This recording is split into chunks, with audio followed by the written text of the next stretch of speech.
que você abre a boca para falar, ele só é possível porque você crê nesse assunto. E, portanto, a produção disso se chama-se cosmovisão. Eu vou abordar algumas coisas para tentar fazer um sobrevoo sobre o assunto, para ver de maneira panorâmica a coisa. Então, eu vou utilizar algumas pessoas para isso, né? Vou utilizar o Dovd para isso, o Van Til para isso, vou tentar utilizar o Gordon Clark para isso, e principalmente, é claro, né, o nosso livro aqui, que é a Introdução à Cosmovisão, que tem esses dois autores aqui. Eu sinceramente não consigo pronunciar direito, que é o Michel, acho que é Guthrie e o Greg Bartolomeu. Eles se propuseram a fazer uma introdução. O livro tecnicamente é um livro fino, né, para o assunto, porque desde o início da proposta de cosmovisão cristã, é um assunto que tem longo tempo sendo discutido, falado, tratado.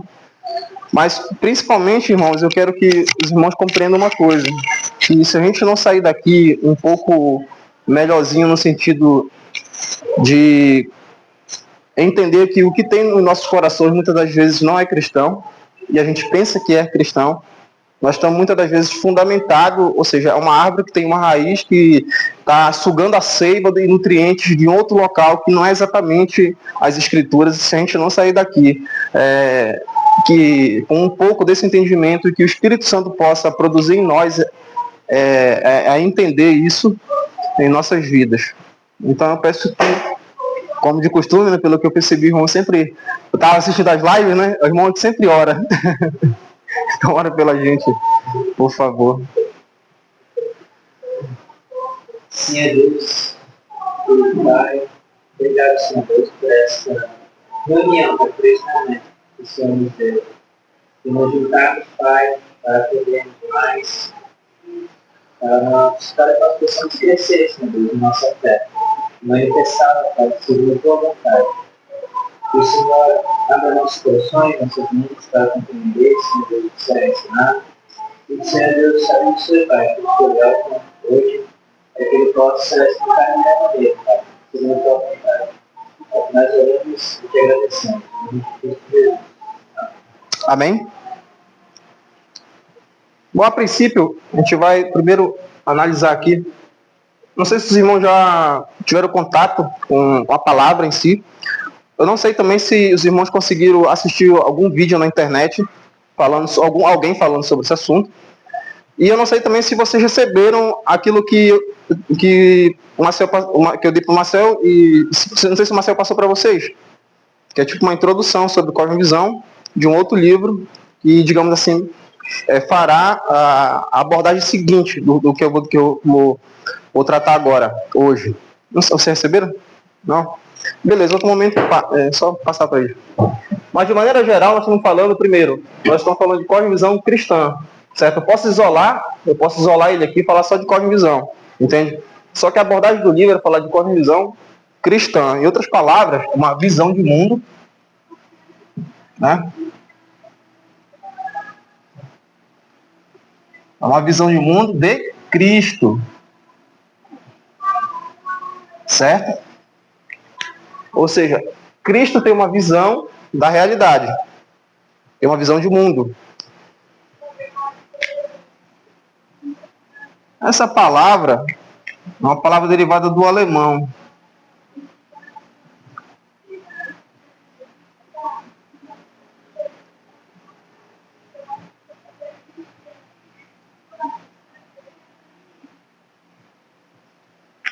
Eu não vou necessariamente entrar explicando isso aqui, porque o livro por si só, ele já vai abordar a origem, né, dessa palavra e quem introduziu ela no pensamento cristão, que foi o James Orr. Mas só que, para a aula de hoje, a gente vai esquecer um pouco isso, certo?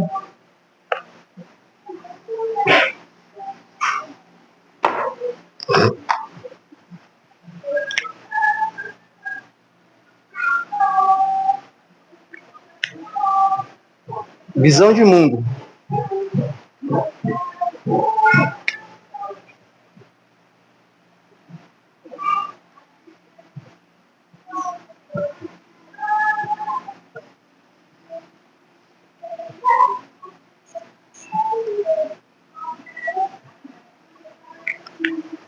significa dizer que é uma estrutura básica de crença interna que a pessoa tem, e, portanto, aqui nós estamos nos referindo a uma crença que Cristo tem, ou uma visão de mundo de Cristo. Então, o livro se propõe a articular isso, certo? E eu fiz um esboço aqui para tentar explicar como a gente pode enxergar a visão que Cristo propõe da realidade para todos aqueles que creem nele, junto com a cosmovisão humana, digamos assim, né? A cosmovisão de cima ou de baixo. Então,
bom, eu sinceramente estou meio nervoso, gente, então tenham paciência comigo, tá?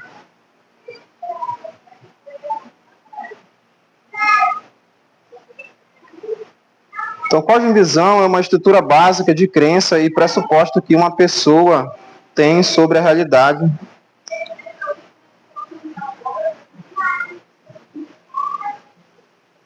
Estou conseguindo entender? Então mesmo. Tá conseguindo entender? Tá conseguindo? Tá conseguindo entender, meu amor? Tá conseguindo entender, Marcelo? Tá conseguindo entender? Tá? Tem alguma coisa para colocar? De boa, tem certeza? Acho que agora vai ficar mais claro fazer esse paralelo das duas visões. Já consegui começar a relacionar exatamente se a gente está mais do lado humanista do lado histórico básico dessa. Então acho que pode gerar vai ficar mais claro. Essa é a proposta, porque assim, é diferente eu conversar contigo em particular, e outra coisa é eu, ao longo do tempo, sabe, tentar explicar algo que eu nunca fiz, porque na verdade nunca fiz isso.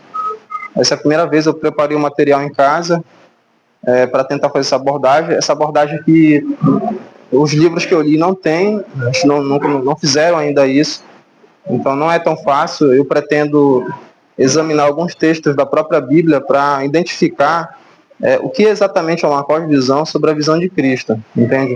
Porque a partir do momento que eu tenho crenças internas, justamente porque eu tenho que levar em consideração o homem caído e o homem regenerado, então o homem regenerado ele tem uma crença específica interna que conduz toda e qualquer argumentação ou escrita que ele possa fazer, tanto na produção cultural ou intelectual. Então o homem caído, ele tem uma visão de mundo, uma crença interior que conduz a vida dele diferente daquele que for regenerado, que tem a ação do Espírito na sua vida. Então a visão de mundo, as crenças internas que conduzem essa pessoa, como quando ele olha para a realidade, a estrutura como Deus deixou na realidade, então ele olha de uma outra forma, com uma outra perspectiva. Então existem dois conflitos realmente, entende? Só que esse conflito realmente não é aquilo que Deus vê, não é a visão de mundo de Cristo que conflita com a visão de mundo humana, mas é a visão de mundo do homem pecador, caído, produzida pelo efeito do pecado, que conflita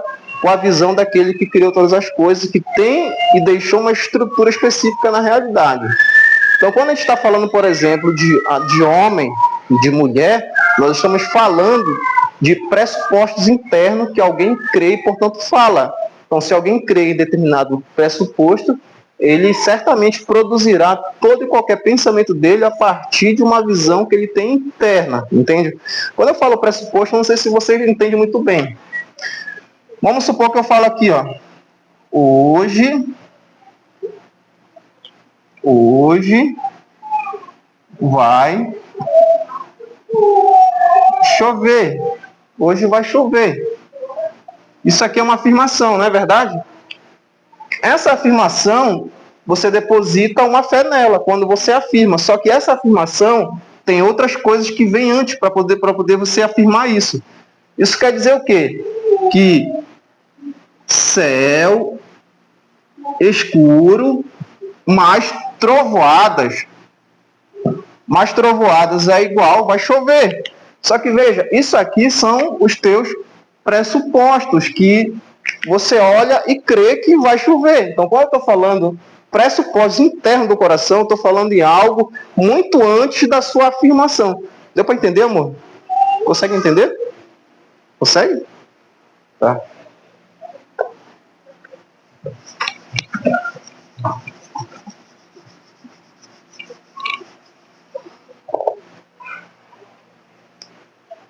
Na cosmovisão humanista, quando eu falo humanista, certo? Quando eu estou falando humanista, eu estou falando em tudo que o ser humano produz que coloca ele no centro de articulação de uma formação de lei ou de qualquer coisa, entende? Eu me refiro a isso. Quando eu me refiro em cosmovisão cristã, eu estou me referindo a Cristo no centro, não mais o homem. Então, tudo aquilo que Cristo produz, tudo aquilo que Cristo fala, pode ser utilizado como uma base alicerçada para que você possa crer e, consecutivamente, produzir toda e qualquer forma de compreensão de determinada coisa que você, assim, pretende alicerçar a sua crença. Ok? Deu para entender? Deu para entender? Deu? Que ao longo do como eu vou me soltando, a coisa vai... Eu vou desenrolando a coisa. Aqui eu fiz o esboço aqui, mas eu não sei se eu vou utilizar ele, né? A proposta é não utilizar, mas se for necessário eu lembrar algumas coisas, eu utilizo. Então, o que acontece? Deixa eu fazer uma pergunta. Como é que você sabe que uma verdade é verdade? Como é que você sabe, por exemplo? Como é que você sabe que hoje vai chover verdade? Como é que dá para saber? Ok, hoje vai chover verdade, você está vendo, está usando os olhos, né? Está produzindo uma informação que pode ser chamada de conhecimento e, portanto, você olha, vai chover, ok? Só que tem pressupostos anteriores que fundamentam a tua crença que vai chover, baseado em informações visíveis. Só que o que acontece? Como é que você sabe que vai chover? Você não sabe, você vê que vai chover. Você base naquilo que você tem falado, as experiências de tá vendo, né? As evidências de tudo acontecendo. Sim, verdade. Só que no decorrer das aulas a gente vai eliminar, a gente vai utilizar evidências e vai utilizar aquilo que a gente vê como meio que Deus usa para que produza aquele crer, que hoje vai chover. A gente não vai utilizar como os empiristas, certo? A gente vai eliminar isso e dizer que esse conhecimento que hoje vai chover é utilizado, é retirado. Amor, você está entendendo? Você sabe, meu amor, empirismo é quando você, por exemplo, olha para esse objeto, entende? Você está tocando e está vendo nele, e você acha assim, ó, eu estou vendo e estou tocando, e, portanto, essa mesa é real. Quando eu falo isso, nós chamamos isso de empirismo. Ok? Beleza? Tá bom. Então, o que acontece? A gente vai tentar, ao longo da aula, eliminar isso. Primeiro, por quê? A Bíblia afirma que todas as coisas foram criadas para Cristo, entende? A Bíblia também diz que Cristo é a sabedoria, entende? Sim, que se Cristo é a sabedoria, todas as coisas são fundamentadas nele, ok? Então, sabedoria não é algo que tu tem, mas é uma pessoa. E é a partir dela que deriva todas as outras coisas que você tem. Primeiro, por quê? É porque a coisa é um pouco sistêmica, digamos assim. Ou seja, quando eu falo sistêmica, vocês compreendem quando eu falo sistêmica, né? Ou seja, cosmovisão é um sistema, ok? Vocês compreendem o que é um sistema? Mas vem cá que eu vou tentar explicar para vocês. Então, eu tenho aqui um pressuposto. Como é que eu posso dizer? Uma afirmação.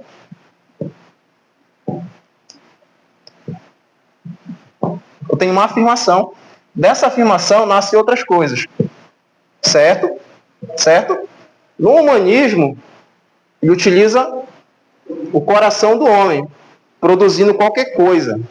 Só que esse coração do homem produzindo qualquer coisa sempre produz mediante ao efeito do pecado. Perfeito? Só que o que acontece?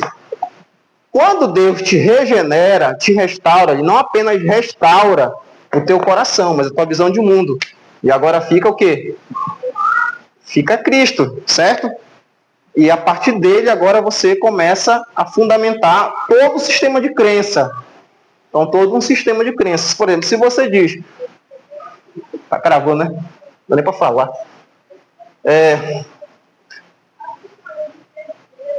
Mulher Caramba, tá, dá para entender. Mulher é mulher, certo? Quando você afirma isso, você tem certas características por trás dessa afirmação. Essa afirmação tem que derivar de Cristo. Ou seja, tem que derivar da cosmovisão e, portanto, da cosmovisão de Cristo. Deu para entender? Ok?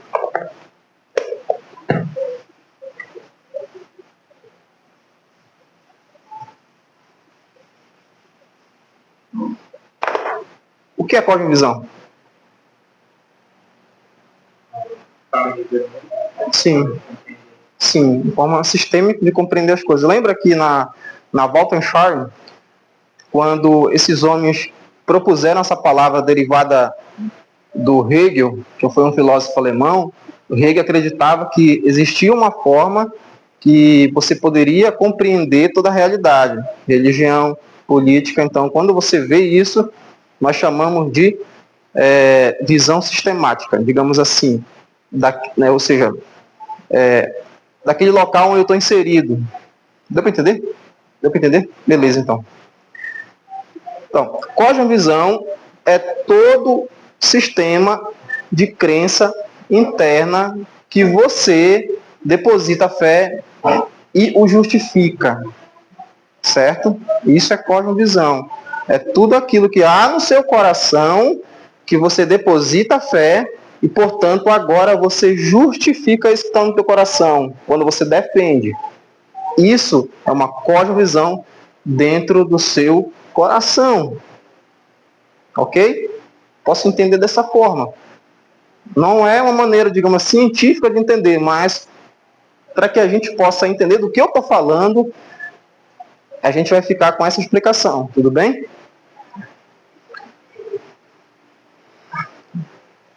Aqui nós temos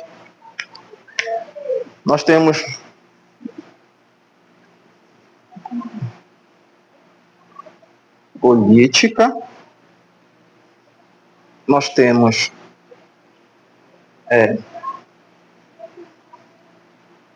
ética, nós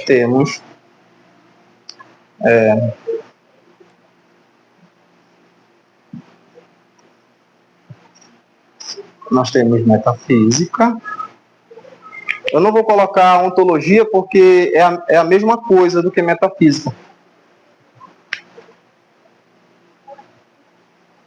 O coração do caído, do não cristão, o coração do não cristão,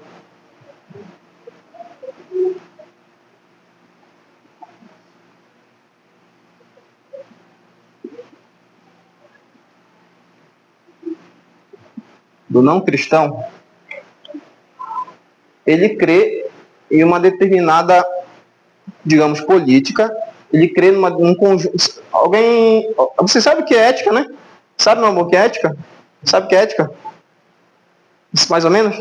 Alguém consegue explicar pra gente, por favor? Consegue explicar aqui rapidinho? Não? Gente, ética nada mais é do que um conjunto de leis que, quando você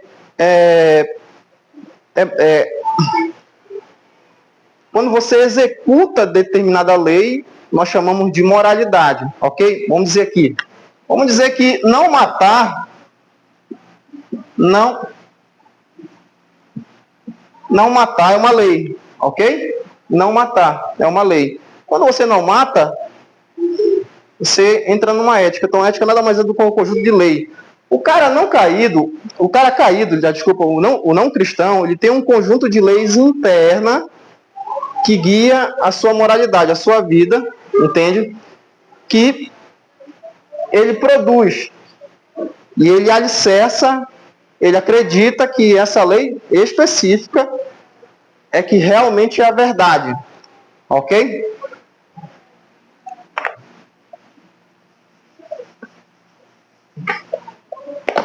Desse lado aqui é a mesma coisa. Tem política, tem ética,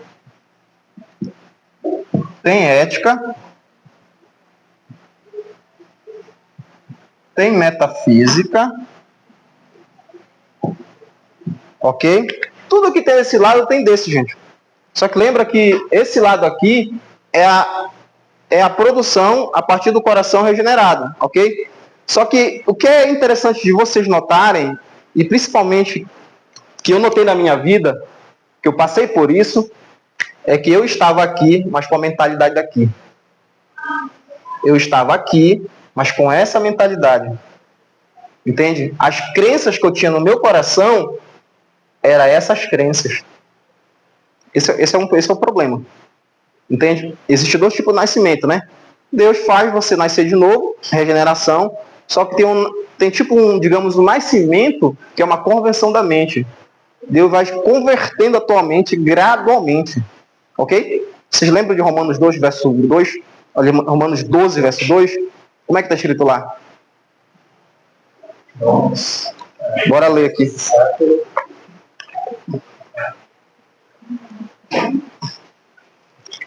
Diz assim: não nos conformeis com esse século, mas transformai-nos pela renovação de nossa mente, para que experimenteis qual seja a boa, agradável e perfeita vontade. Certo. Não dá para experimentar a boa e perfeita vontade de Deus sem antes reformular a mente. Verso 2, né? E não vivam conforme os padrões deste mundo. Não vivam conforme os padrões deste mundo. Quando eu falo padrão, eu falo tudo, né? Inclusive produção acadêmica, etc., metafísica, ética, política, tudo. Mas deixe que Deus os transforme pela renovação da vossa mente. Ou seja, cada dia mais você vai inclinando-se para a cosmovisão cristã. É na verdade isso que Paulo está falando. Se você trocasse ali a palavra por cosmovisão, também daria certo. O que acontece? Paulo era um homem e, portanto, ele tinha pressuposto no seu coração e, portanto, ele falava de acordo com aquilo que estava no seu coração, mediante quando o Espírito Santo o conduzia ele na verdade. Ou seja, literalmente é como se Deus introduzisse nele o conhecimento. Entende? E, portanto, ele escreveu. E, portanto, ele escreveu com essa perspectiva. Tá entendendo, minha irmã? Sério mesmo?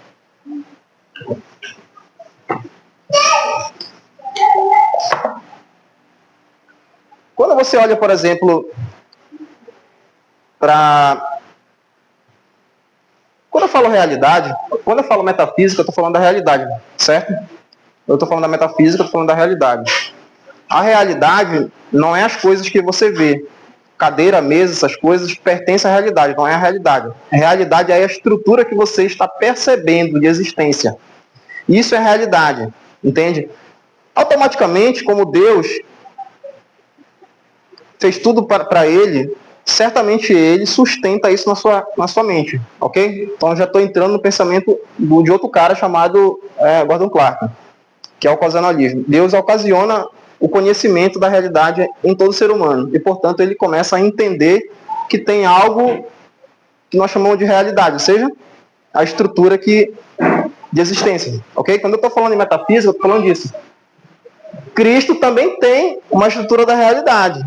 Cristo também tem uma ética. Só que entenda, a compreensão da realidade nasce no coração do homem pecador. A compreensão da ética nasce no coração do pecador.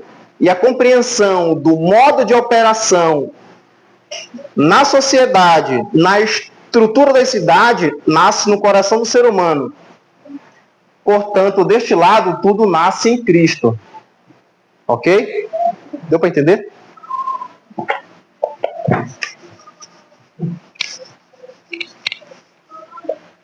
Então, quando a gente fala de cosmovisão, de visão de mundo, nós estamos nos referindo àquilo que há na mente de Cristo. Ou como Deus raciocina, ou como Cristo pensa, ou como Cristo vê as coisas. Quando nós falamos em visão de mundo cristã, nós estamos referindo-se àquilo que Cristo tem como verdade sobre algumas coisas. Sobre homem, sobre mulher, estrutura da árvore, como funciona, por exemplo, a biologia, como funciona, por exemplo, a política, a ética, a metafísica, a epistemologia. Todas essas áreas nós extraímos e pressupomos das escrituras. Nós conseguimos fazer isso. Você consegue também fazer isso. Ok? E, portanto,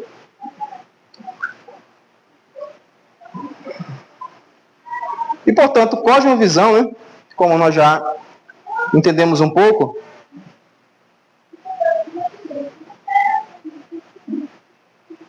é exatamente isso. Aqui também há um Deus. Aqui há um Deus. E aqui também há um Deus.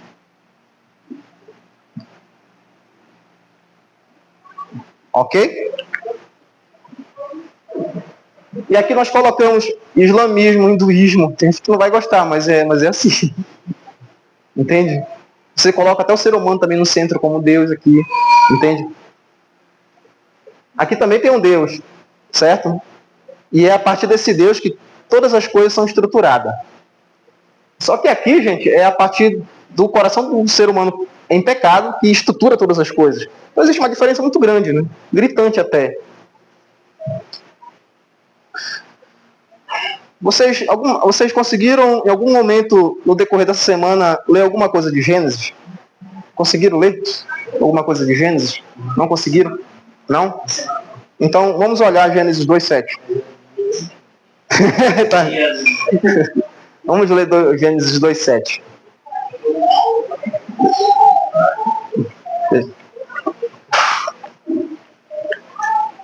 Gênesis 2? 2:7. Eu acho que é 2:7.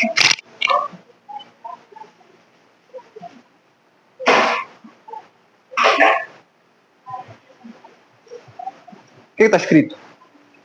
Então formou o Senhor Deus ao homem no pó da terra e lhe soprou nas narinas do fogo de vida. E o homem passou a ser alma vivente. Eita, não é isso. Aqui, meu amor. Que é Bíblia Nova. Bíblia Nova, mas eu me perco.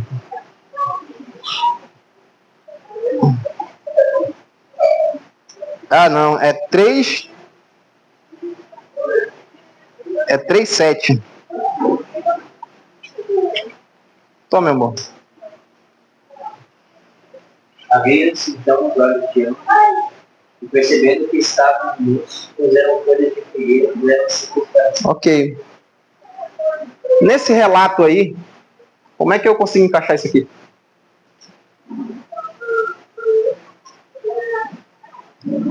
Lembra que olhos de ambos se abriram, mas a partir do momento que Adão comeu. Não foram abertos quando Eva comeu. Foi aberto quando Adão comeu. Mas o que é exatamente olhos abertos? Entende? Vocês conseguem perceber que há algo interno que aconteceu? Consegue perceber no texto? Aconteceu algo no coração, ou seja, na percepção, do modo de operação de compreensão da realidade. Aconteceu alguma coisa. Aconteceu ou não aconteceu? O texto mostra isso, né? Eles estavam aqui e passaram para cá. Eles passaram a ser Deus no sentido de definir o que é certo e o que é errado. Perfeito. É.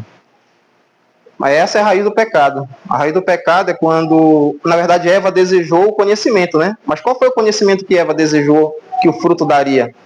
Foi exatamente aquilo que ela poderia dizer o que é certo e o que é errado. Ou seja, quando esse, digamos, poder está em mim de dizer que uma coisa é boa e má, então foi isso que ela desejou, entende? Então quando ela desejou isso, não era pecado. Mas quando Adão comeu, foi que ambos pecaram. Ou seja, a partir deles, do coração deles, nasceu aquilo que pode dizer o que é certo e o que é errado. Só que lembra que Deus fala assim, mas ambos se tornaram igual a nós. Ou seja, só existe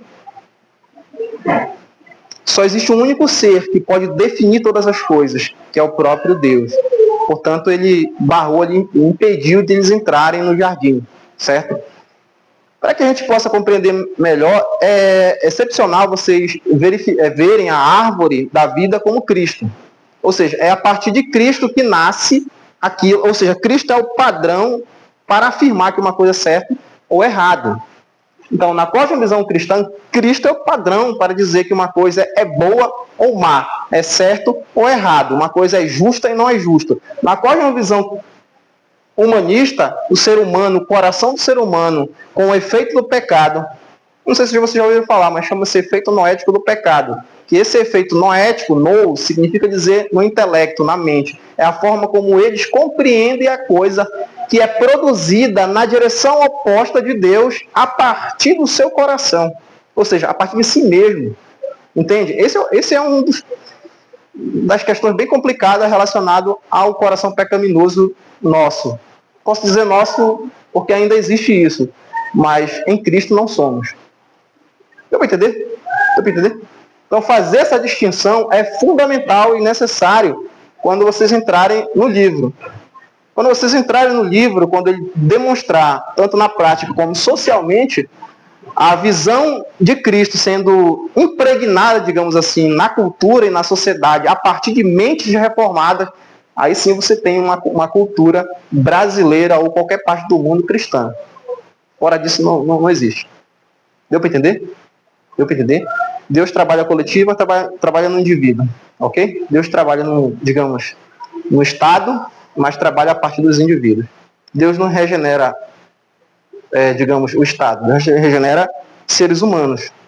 E a partir dessas mentes regeneradas, a própria estrutura será também transformada, ou seja, redimida. Ok? Por isso que é a responsabilidade nossa de vocês onde vocês estão. Só que a grande questão é, eu e você estamos produzindo no nosso trabalho a partir da perspectiva de Cristo ou a partir da perspectiva ainda do homem caído. Lembra-se que ser cristão não é apenas estar regenerado. Ser cristão, mas é quando você raciocina segundo aquilo que Cristo raciocina. É redundância, mas é isso mesmo.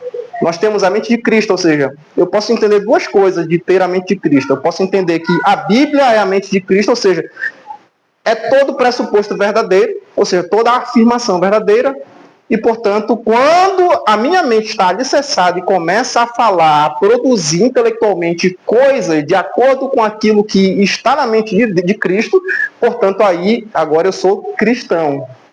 E aqui eu quero que vocês façam um link com o livro que veio anteriormente, entende? Vocês têm que fazer esse link.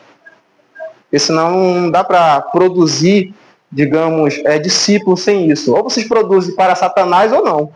Entende? Eu antigamente produzia para Satanás. Mas eu espero que hoje, a partir de muita peia, eu produza alguma coisa para Cristo. Entende? É exatamente que isso se faz necessário. Porque a partir do momento que nós entramos em contato com pessoas, nós discipulamos. Só que nós devemos discipular a partir da mente de Cristo. Então tem duas formas de entender isso, certo? A mente de Cristo como as Escrituras, mas a mente de Cristo como toda e qualquer fundamentação a partir de Cristo. Ok? Esses dois modos de entender. Deu para entender? Deu para compreender direitinho? Compreendeu, amor? Beleza. Se tiver outra coisa, é porque eu esqueço muito rápido. Estou com um problema de lembrar as coisas. Só ginkgo biloba, né? Cabilobado.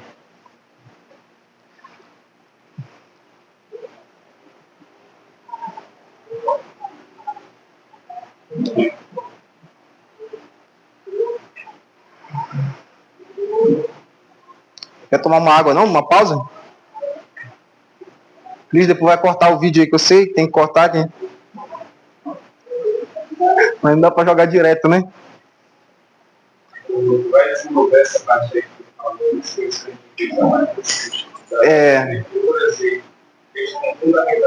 falou, Isso. Tô querendo. Isso eu fiquei curioso, porque como é que eu posso usar crítico como fundamentação para ter mais coisas, sem necessariamente usar as escrituras? Porque parece que tem essa divisão aí, falou, né? Então, queria saber como que é possível. É possível. Cara, isso é uma das coisas que eu persegui tanto na minha vida. Quando eu era novo, lá com meus 14 anos de idade, eu ficava curiosíssimo.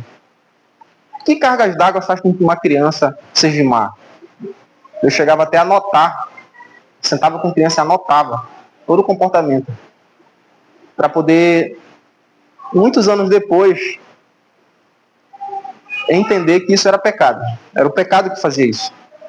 O que eu estou querendo dizer com isso? Quando o pressuposto de qualquer afirmação das Escrituras está no seu coração como estrutura de crença, aí você terá a mente de Cristo sem necessariamente ter as Escrituras na mão. Entende? Porque ter as Escrituras não é ter o livro. Embora o livro seja essencial e fundamental, mas ter as Escrituras é crer em todo o pressuposto, e isso seja enraizado no seu coração. E a partir disso você fala, abre a boca, conversa, articula. Entende? E aqui eu quero entrar, depois, né, que a gente começar a entender um pouco mais sobre isso, aqui eu quero entrar em coisas que são espinhosas. Principalmente sobre família, estrutura da família. Esse é o meu ponto, é entrar nisso. Estrutura da família, a respeito de maternidade, paternidade, masculinidade, ok? Esse é o meu ponto. Porque esse cara, eu não li o livro, não vi nenhum vídeo, mas eu tenho quase certeza que esse cabra vai entrar nisso aqui. Entende? Quando a gente começar a falar dessas coisas, aí vocês vão perceber se são cristãos ou não. Entende? Porque salvos são. Salvo é uma garantia em Cristo, né? Ninguém perde, né? Mas ser cristão, aí tem que estar encaixado em Romanos 12, 2. Inclusive, Paulo, em 2 Coríntios, lá no capítulo 3, verso 17, ele diz que gradativamente somos transformados de glória em glória à imagem de Cristo. Ok? A imagem de Cristo. A imagem de Cristo não é ter características físicas de Cristo. O que é ser imagem de Cristo?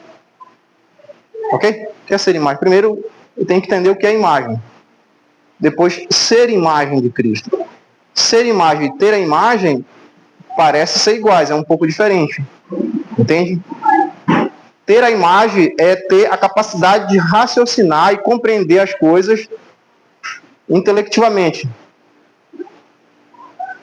E ser a imagem implica dizer o conteúdo intelectual do Evangelho como crença fundamental em nossos corações.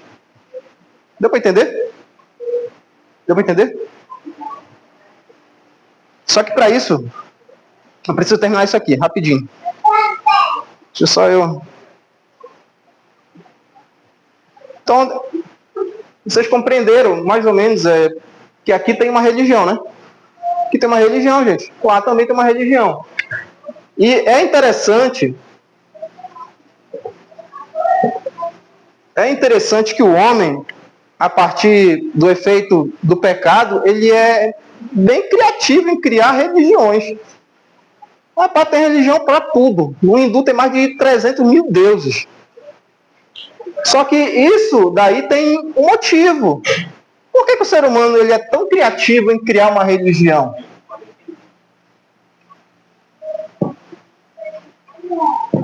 Alguém já conseguiu uma vez pensar sobre isso? Por que o homem é criativo em criar uma religião? Vocês leram Gênesis, logo do início, ou quando a gente vai lendo Gênesis, e aquele momento que Deus vai ali conversando com Adão, aquilo dali literalmente é como se Deus ensinasse, passasse conhecimento, ok? É como se Deus tivesse ali um diálogo de aluno-professor ou de mestre para aprendiz. No entanto, tem um pressuposto por trás. Lembra que eu falei anteriormente que toda afirmação tem um pressuposto? Por que Deus fazia isso? Lembra-se que nós estamos tratando do nosso Deus, o ser mais racional e mais sábio. Ninguém consegue chegar próximo dessa divindade tão maravilhosa que é o nosso Deus. E, portanto, ele sabia Já tinha algo interno do próprio Deus que conduzia ele a explicar certas coisas. Isso significa dizer que o ser humano tem a potência do aprendizado. E essa potência do aprendizado, ela é característica na estrutura que assim Deus fez o ser humano para tal crenças. Deus nos criou para crer. Deus nos criou para ser religioso. Entende?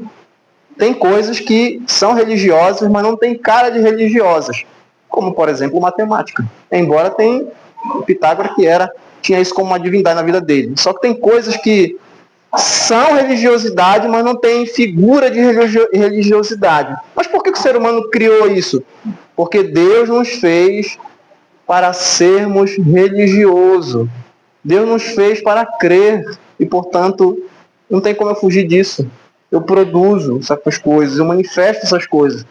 Só que aqui é manifestado a partir do coração pecaminoso e lá é manifestado a partir do coração restaurado. Lembra-se que Deus trabalha só com duas pessoas, com dois tipos de pessoas, regenerado e não regenerado. É assim que Deus trabalha. Deus não trabalha com uma terceira coisa, a não ser só se agora tu virar um idealista e transformista, né? Você que pega agora uma mulher e transforma num homem, fazendo uma outra coisa que não tem nada a ver com a outra, é outra espécie. E Deus não é assim. Deus trabalha com caído e não caído, com cristão e não cristão. Simples assim, não tem meio termo, sim. Então, nessa perspectiva que o homem nasceu para ser religioso,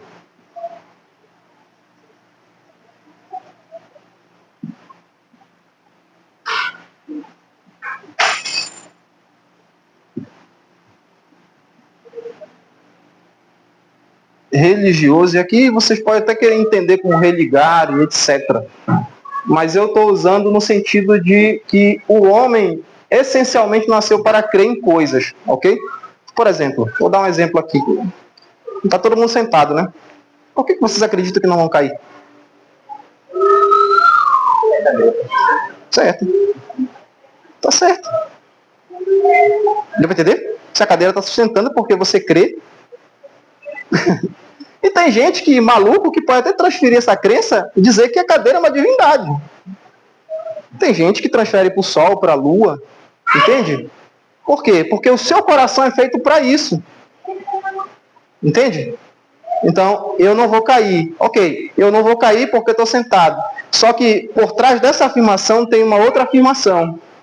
Ok? Deu para entender a estrutura lógica da mente que Deus nos fez? Deu para entender, gente? Ok, então bora lá. Ó.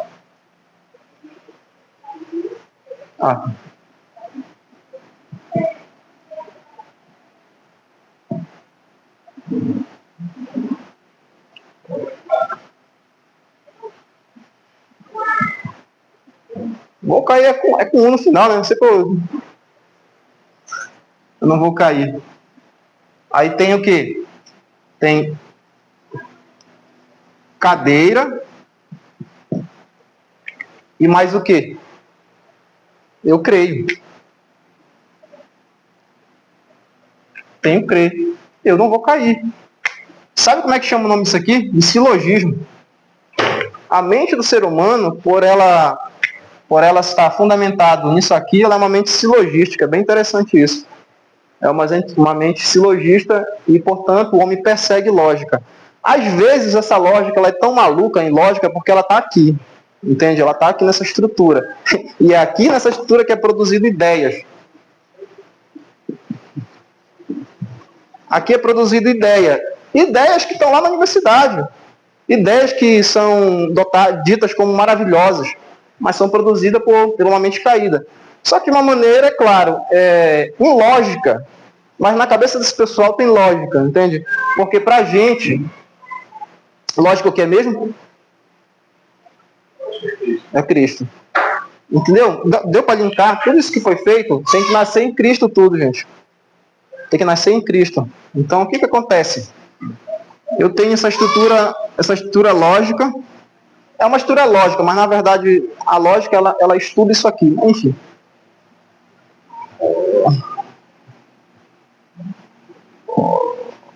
Lógica. E aqui Isso aqui tem discordância, né? Quem é evangeliano vai dizer que não, né? E sabe o que é evangeliano? Isso, é do Cornélio Evantil. Gente, eu particularmente não creio nisso que ele afirmou, nem que Doide afirmou. Eu gosto do Doide. Doide foi um holandês, etc, tal, que contribuiu para tudo isso aqui. Eu gosto do Doide, só que assim, eu não acredito que isso aqui é criado. Eu não acredito que isso aqui é criado. Entende? Que isso aqui foi criado. Eu acredito que isso aqui é Cristo. Eu creio nisso aqui. Primeiro por causa da afirmação de João, lá em 1 João. Bora ler aqui. Qual parte que é? Hã? Qual parte que é? Eu nem lembro, bicho. Eu tenho que olhar aqui. É, isso. Isso. Lembra?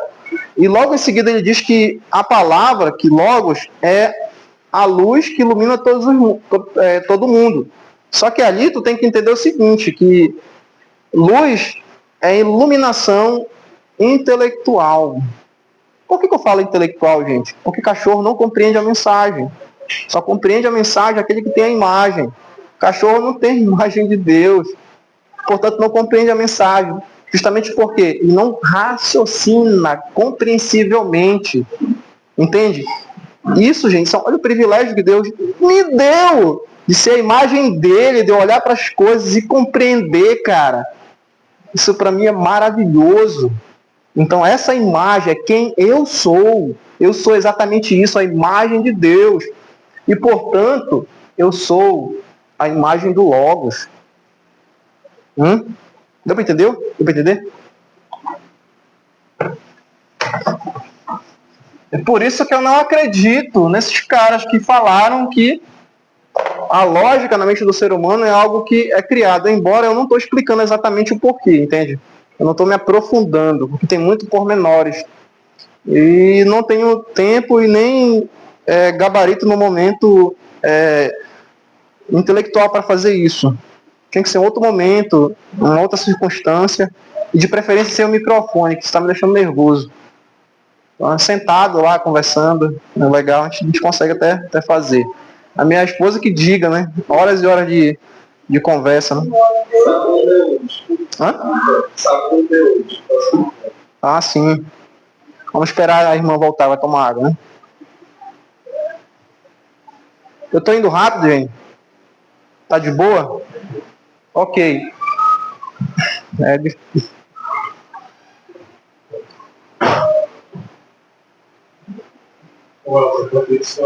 Pode falar. Consegue só escrever uma outra parte que diz sobre a diferença entre a imagem de Deus e ser.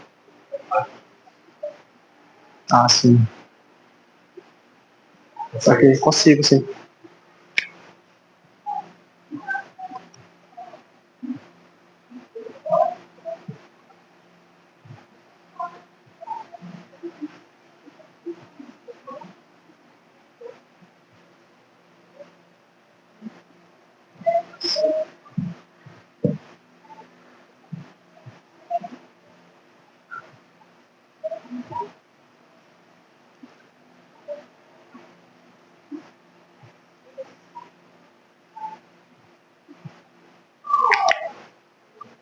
Mas primeiro, tu consegue compreender o que é a imagem?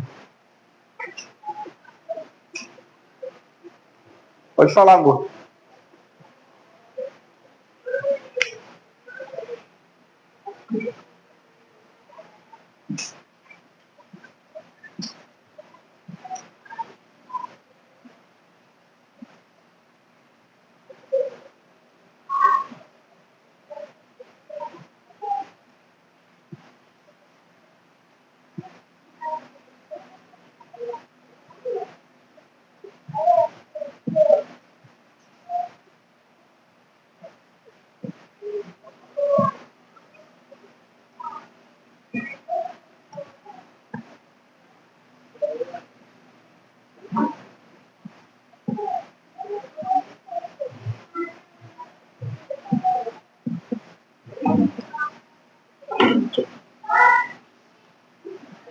Deu para entender? Então, é a capacidade inata, tu já nasce com isso. Se está dentro de você. Cara, mas isso é o seguinte, isso aqui é a própria lei, entende? O Paulo chama de lei nata. Na verdade, Paulo não chama não. Paulo, né? A gente que diz lei nata, mas na verdade Paulo fala outra coisa. Deixa eu ler o texto aqui, Romanos 2 aqui.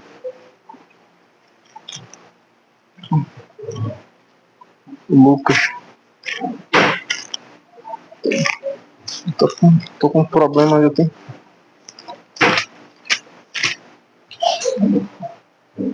Acho que é Romanos 2, 14, 15. Romanos 2, 14. Todos os gentios que não têm lei fazem, por natureza, o que a lei ordena, eles se tornam lei para si mesmos, embora não tenham a lei. Eles botam a obra da lei gravada no seu coração, que é confirmada pela consciência deles, seus pensamentos conflitantes, que às vezes acusam, que às vezes mudam. Deu para entender? Deu para entender que tem algo dentro do ser humano que diz que uma coisa é certa ou errada?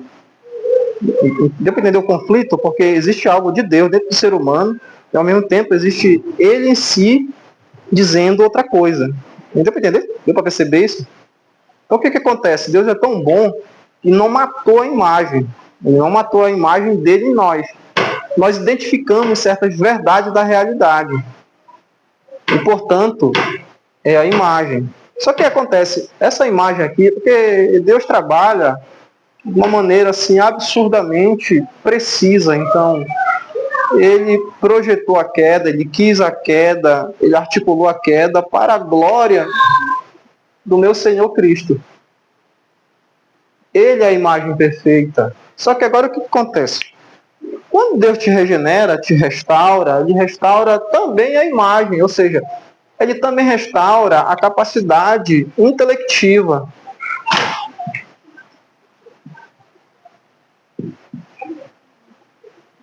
Intelectiva vem de mente, digamos assim, né? Compreensão mental das coisas, de articular raciocínio de forma subjetiva mentalmente, ok? E isso daí é uma capacidade que só a gente tem.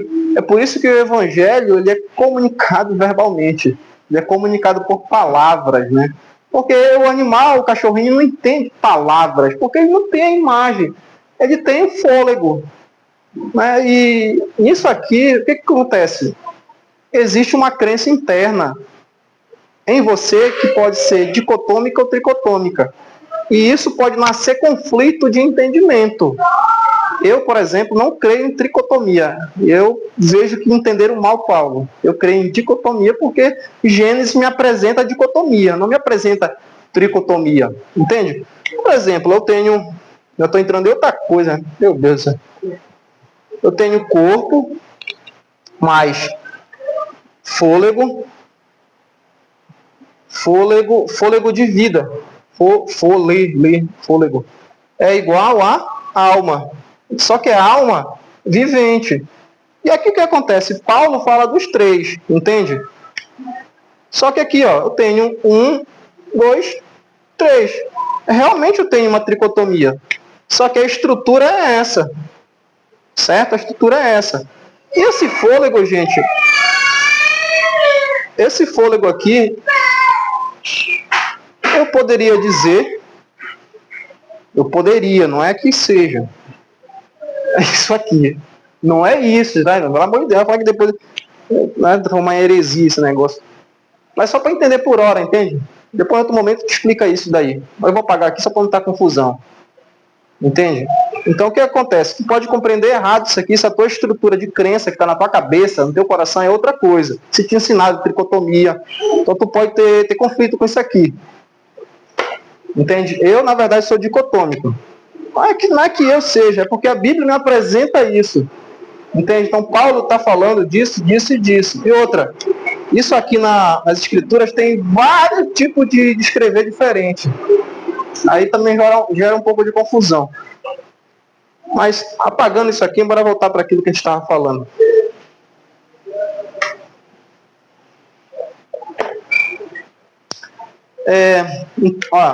Ter a imagem. Deu para entender? Eu já tenho. Mas ser a imagem, esse ser a imagem, está ligado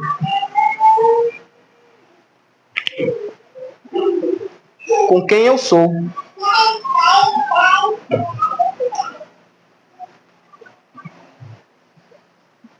Está ligado com quem eu sou. E esse quem eu sou necessita estar na cosmovisão de Cristo, né? Na visão de mundo de Cristo.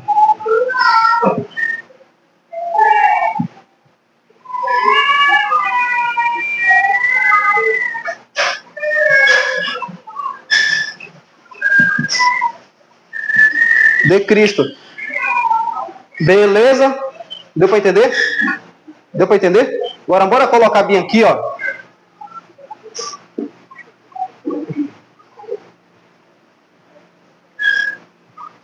Reino do homem. Vou colocar bem aqui em cima. Acho que todo mundo já até pescou, né? O que exatamente é.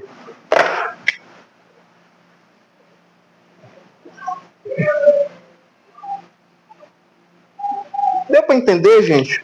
Então, Cristo trouxe uma mensagem do reino. Essa mensagem do reino, a principal mensagem é que Cristo é soberano sobre todas as coisas, inclusive sobre tudo isso que nós estamos falando.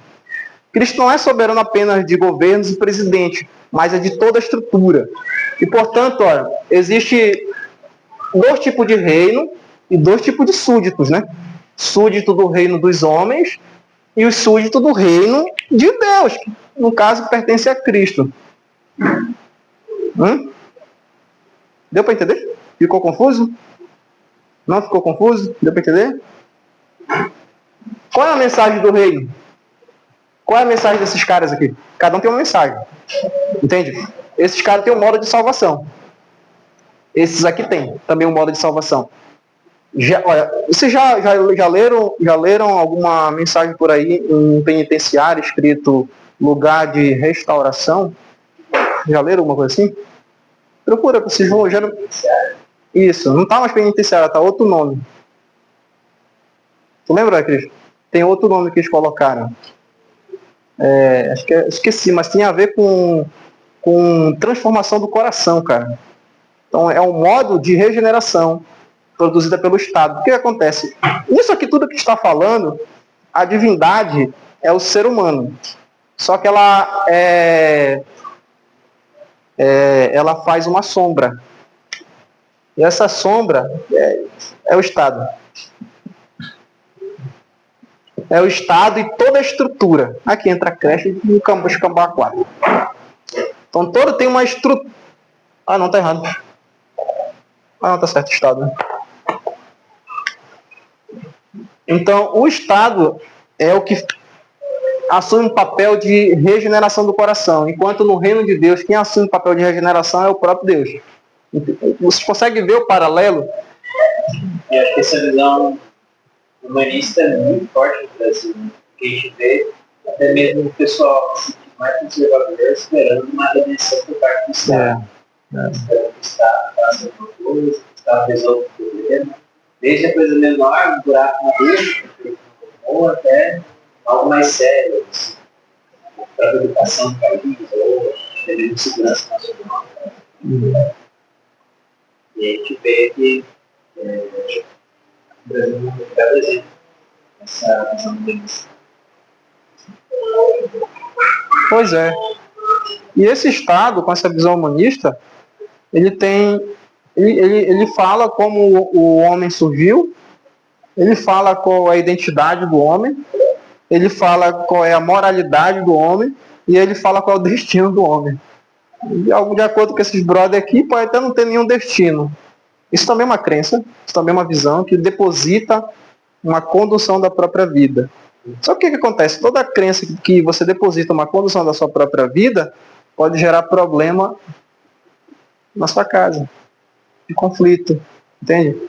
É aquele probleminha lá de homem e mulher, aquelas coisinhas lá que geram muito conflito.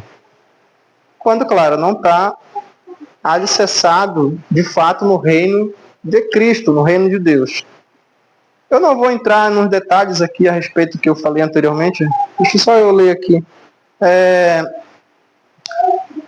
No caso da origem, né? É de onde eu vim. O Estado fala isso. As pessoas que são humanistas falam isso. De onde eu vim. Pode ser vindo do macaco, não sei o que, mas eles sempre falam. E nós sabemos que, desse lado aqui, nós falamos também que o ser humano veio de algum local. No caso aqui, veio do próprio Deus, assim como foi feito, criado.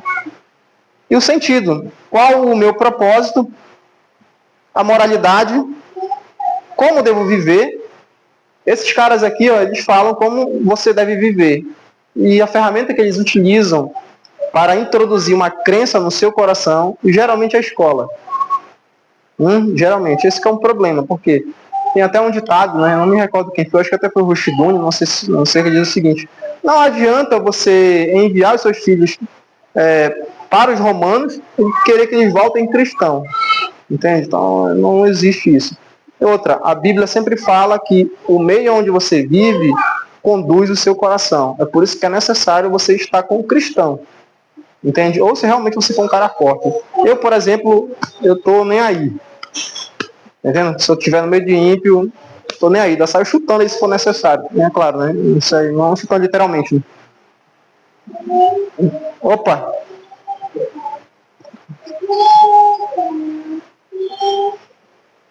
Pode finalizar ou deixa que prolonga?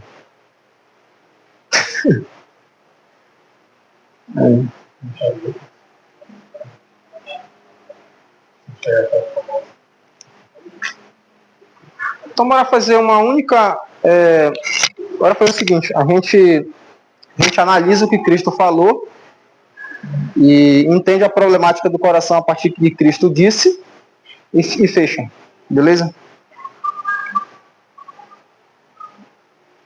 Porque eu nem cheguei a entrar naquela tua pergunta.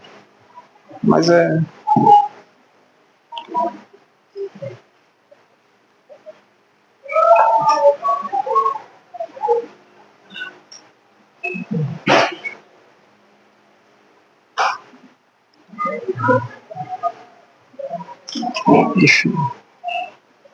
Mateus 6.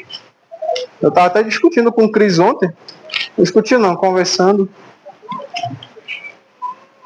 Mateus 6, verso 19 e verso 22. A gente vai observar a problemática do ser humano a partir do seu coração ou a partir de algo interno que conduz ele a ser trevas ou a ser luz, ou a desejar coisas que não pertencem ao reino ou que pertencem ao reino. E para isso a gente vai linkar com aquilo que João disse lá na sua cartinha sobre exatamente o que é a verdade.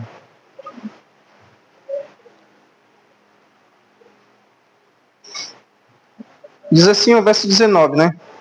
Não acumulem tesouro sobre a terra, onde as traças e a ferrugem corrói, e onde ladrões escavam e roubam, mas ajuntem tesouros no céu, onde a traça e a ferrugem não corrói, e onde ladrões não escavam nem roubam, porque onde estiver o seu coração, o seu tesouro, aí estará também o seu coração.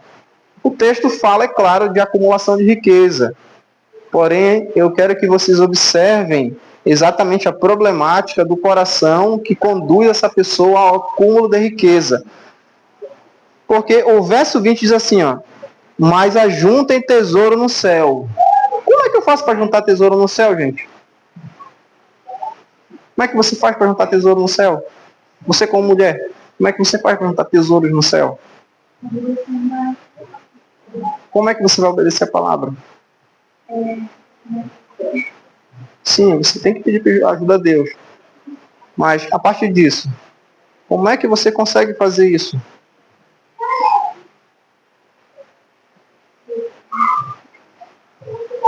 Bom, primeiro, a gente tem que, com muita humildade, entender, e eu espero que saia da minha boca humildade, para dizer o seguinte: é impossível você fazer essas coisas se você apenas não acredita nelas.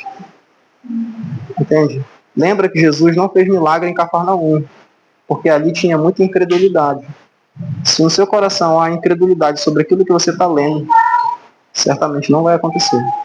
Tem que crer. Entende? Por exemplo, a Bíblia diz que você é auxiliadora do seu marido. Você crê nisso? Crê? Pois eu afirmo que nós conseguimos até falar que cremos, mas as nossas ações às vezes é o contrário. Então, o que vale não é o que falamos, mas é as ações. Por que as ações valem muito mais? Porque as ações, elas são crenças internas que conduzem aquilo que eu falo.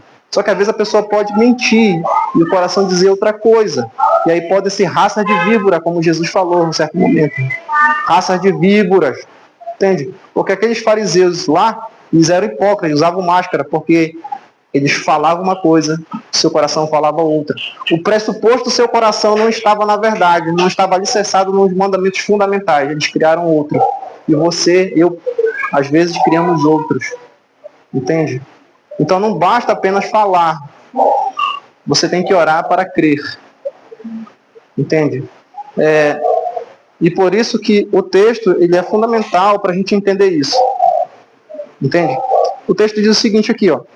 Mas ajuntem tesouros no céu, onde as traças... É claro que ele não está falando de materiais. Ele não está falando de prata, que você pega. Ele está falando de outra coisa. Ele está utilizando um fato para explicar algo espiritual. Porque onde estiver o seu tesouro, aí estará também o seu coração. Deu para entender, deu para linkar isso. Onde está o seu tesouro, aí está o seu coração. Porque se o seu tesouro não estiver alicerçado naquilo que você leu, no sentido de crença interna, consequentemente não estará. Consequentemente, o seu coração não estará na verdade. Deu para entender? Antigamente, o meu coração não estava alicerçado na verdade. Eu não posso dizer que está agora, mas estou muito melhor do que anteriormente. Entende? Antigamente, eu acreditava que eu teria que ter filhos quando eu fizesse 40, porque eu teria que ter condições. O tempo passou e não tem nenhum. Porque aquilo era uma mentira. Aquilo não tem nas escrituras. Isso não tem nas escrituras. O que estava no meu coração era algo que não existia nas minhas escrituras. Só que a pergunta é, o que há no teu coração que não está nas escrituras e você acredita? Entende? Lembra que se você está aqui, mas a sua mente pode estar aqui. E por isso Deus nos convida a restaurar a maneira como nós pensamos e cremos, para que possamos não apenas sentir, no sentido de agir, mas que possamos de fato participar daquilo que é maravilhoso do reino de Deus. O reino de Deus tem uma estrutura familiar. O reino pagão tem outra estrutura. O reino pagão, a estrutura dele, geralmente, me diz você, qual é? Sim, também. Sim, também. Mas a gente pode reformular melhor. Eu até esqueci. Ah, sim. Qual é a estrutura familiar do reino pagão? Se no reino de Cristo tem uma estrutura familiar, qual é a estrutura familiar do reino pagão? E aí, literalmente, quando Cristo falar no seu coração pelo Espírito, não endureçais. Isso é importante. Entende? É importante não sentir repugnância, de não sentir, de não desdenhar no seu coração. É como se você cheirasse uma coisa podre. Entende? Quando a gente prega a palavra, acontece duas coisas. Ou o coração daquela pessoa está cheirando uma mensagem podre, ou é como mel. Ou ela pode odiar o pregador, ou pode amar o pregador. Sempre acontece isso. Mas se Deus está falando no seu coração, sinta sabor de mel, nesse sentido, entende? Então a pergunta é, a estrutura familiar do reino dos homens, qual é? Vocês todos os dias andam por aí, vocês veem isso. Mães com filhos, mas não tem o marido.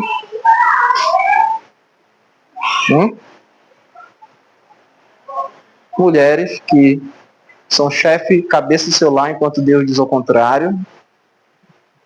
Homens que não assumem o seu papel de homens que têm culhões. Entende? Então há algo no coração dessas pessoas que não pertence ao reino de Deus. Então, portanto, o coração dessas pessoas está em outro local. Por isso o texto diz, porque onde estiver o seu tesouro, aí estará também o seu coração. O tesouro dessa pessoa está em uma outra estrutura. Esse é o problema de muitas das vezes abraçarmos o progressismo como forma de construção de mensagens em púlpitos. Isso é um problema. Porque não existe uma pessoa nessa terra que está isenta de falar algo que não esteja de acordo com uma cosmovisão do coração. Não existe uma pessoa, e nós já aprendemos por quê. Porque toda pessoa, Deus a criou assim para crer.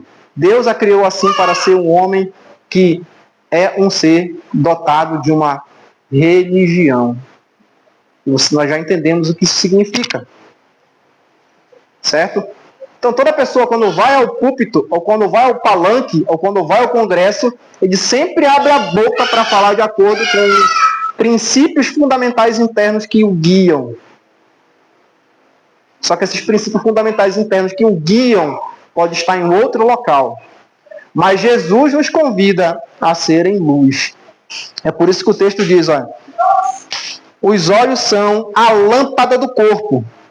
Se os seus olhos forem bons, todo o seu corpo será cheio de luz.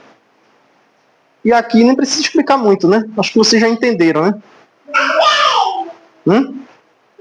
Mas de acordo com o que a gente está estudando, como eu não sou muito bom de estar falando e também nem escrevendo, né? Eu resolvi escrever um negócio aqui, eu vou ler rapidamente.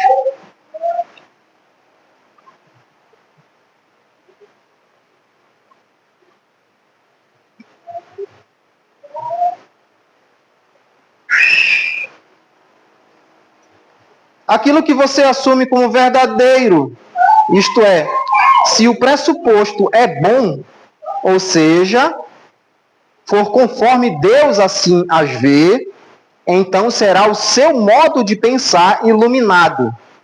Isto o iluminará por inteiro. Digamos que essa seria a forma de compreender o verso 22. Deu para entender? Mas onde é que eu busco essa iluminação? Onde é que eu busco essa iluminação? Sim, nas Escrituras. Não tem outra fonte. Entende?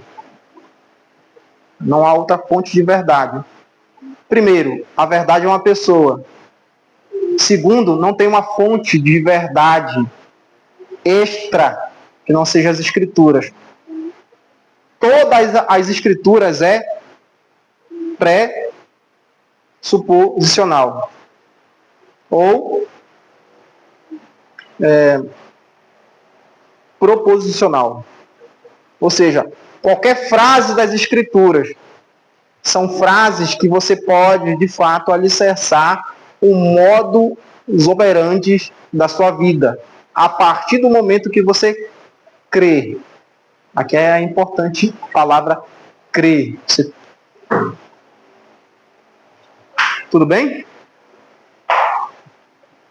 Agora, a verdade, ela pode ser ao mesmo tempo mentira e falsa? Não? Por que não? Esses caras aqui dizem o contrário. Dizem que uma verdade hoje, mas amanhã pode ser outra coisa.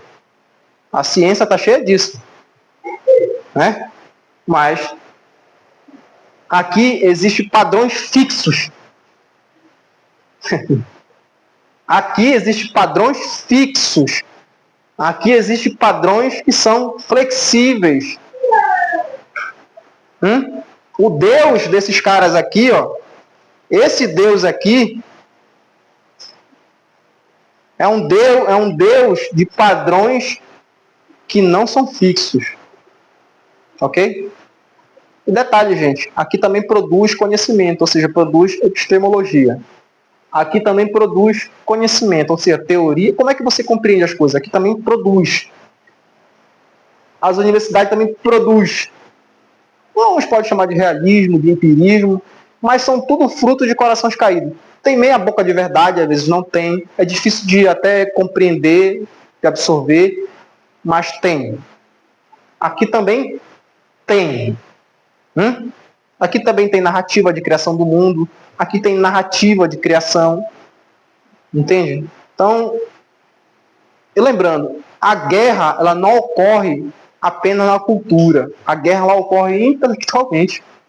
Porque o demônio, Satanás, está militando pela sua mente. Ele não está militando simplesmente pelo seu coração ou pela sua vida. Ele não quer apenas te matar. Ele quer a sua mente. Entende? Satanás quer a sua mente. E aí o que ele usa? A estrutura, muitas das vezes, do Estado. A pergunta foi, o que é a verdade, não é isso? Mas foi uma outra coisa, logo em seguida que eu perguntei. Sim, a verdade ela não pode ser verdadeira nem falsa ao mesmo tempo, né? Só que a questão é, onde é que eu encontro isso na Bíblia? Que a verdade é verdade. Tipo assim, homem é homem. Essa é uma verdade, é uma afirmação. Mulher é mulher, é uma afirmação. Filho é filho. A estrutura, eu falei anteriormente, da família. A mulher é coroa do homem, o homem é o cabeça. Vocês entendem quando eu falo cabeça, gente? Que o homem é o cabeça, vocês entendem? Como é? Sim, é isso, mas dá para desenrolar o negócio.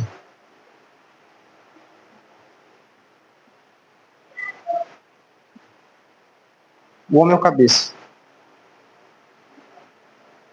O homem é o líder. Cadê aqui a Bíblia aqui?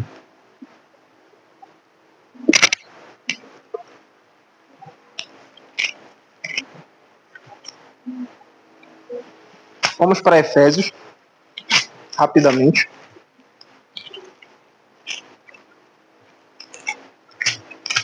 Deixa eu só encontrar.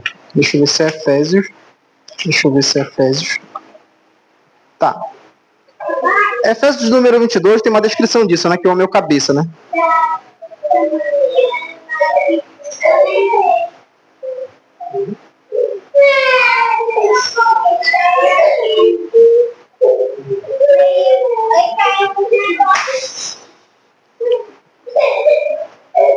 Olha aqui pra mim, gente. Quando a Bíblia está se referindo que o homem é o cabeça, literalmente é alguém que morre. É alguém que se sacrifica, entende? Então bora ver o texto aqui, ó. Acho que é o verso 25. Marido, ame cada um a sua esposa.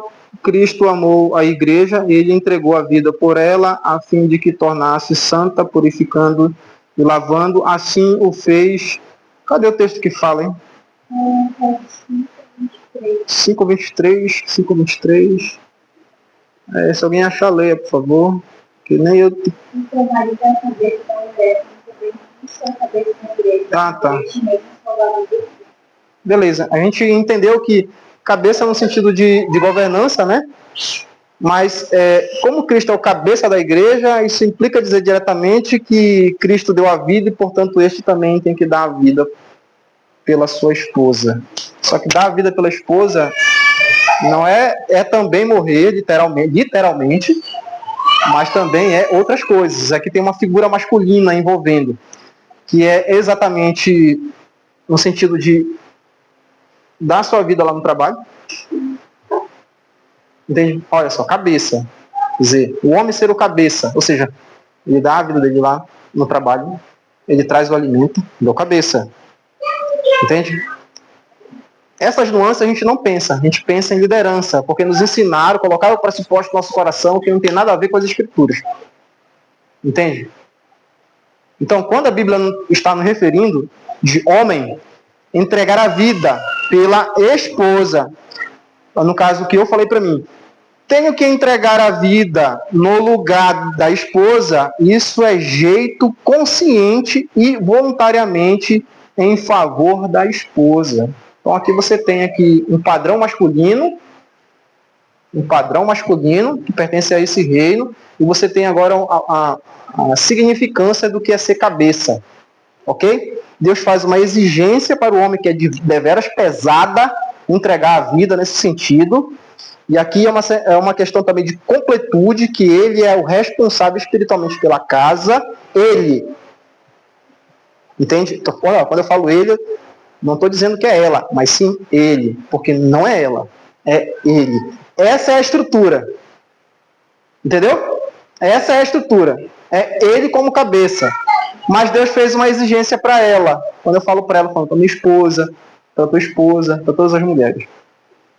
E aqui, o coração de alguém caído, ou de uma mulher caída, sente repugnância por aquilo que a gente vai ler agora. Verso 33. Portanto, volto a dizer, cada homem ame a esposa como a si mesmo, e a esposa deve respeitar o marido. Só existe essa exigência para a mulher. Não existe outra. Não existe Deus falando para a mulher morrer, para a mulher sacrificar. Não existe isso. Só existe isso. Por que será? O que acontece? Paulo está afirmando isso, só que por trás, lembra-se que tem um pressuposto por trás, gente. O que está por trás dessa frase que faz com que Paulo escreva falho, mas deposita uma fé, uma crença nisso? Porque Paulo está falando, baseando-se numa fé interna que ele tem. Mas por que ele escreveu isso? Ora, se é isso que ele está falando para a mulher, porque provavelmente pertence à natureza do homem. A natureza do homem é querer isso dela. Enquanto a natureza da mulher é querer aquilo que o homem tem a dar para ela, que foi a afirmação de Deus para ele. Amai. Então a natureza da mulher é desejar isso. A natureza do homem é desejar aquilo. Deu para entender, gente? Então tem muito a ver com cosmovisão. Então, essa visão assim, um pouco mais completa, sistêmica, digamos assim, é importante para que, quando a gente for entrar no livro, a gente perceba certas nuances da fala dos escritores. Entende? Ok? A gente pode finalizar por aqui.